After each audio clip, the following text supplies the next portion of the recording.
Hello everyone! As promised, today we're starting our introduction to integrals, and we're going to solve a nice integral problem I've selected for you.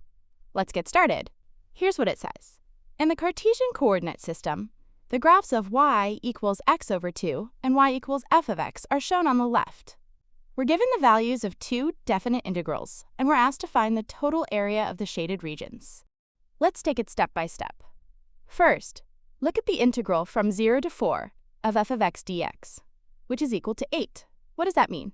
It means the area under the graph of f of x from 0 to 4 is 8 square units. So we'll say that this orange region here has an area of 8. If you pay attention, this area consists of two parts, the red triangle and the blue region above it. We can calculate the area of the triangle very easily. On the line y equals x over 2, if we plug in x equals 4, we get a height of 2. So the area of the triangle is 2 times 4, divided by 2 is 4 square units. If we call the blue area A, then we have A plus 4 equals 8, which means the blue area is also 4. Great! Now let's look at the second integral. From 4 to 6, the integral of f of x dx is 3.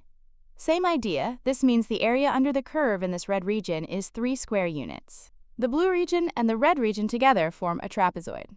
To find the base of this trapezoid, plug x equals 6 into the line y equals x over 2, and you'll get 3 units. So how do we calculate the area of a trapezoid? It's bottom base plus top base times the height divided by 2. That is 2 plus 3 times 2 divided by 2 equals 5 square units. If 3 of those units belong to the red area, then 2 units are left for the blue area. We were asked for the total area of the blue regions, and that is 4 plus 2 equals 6.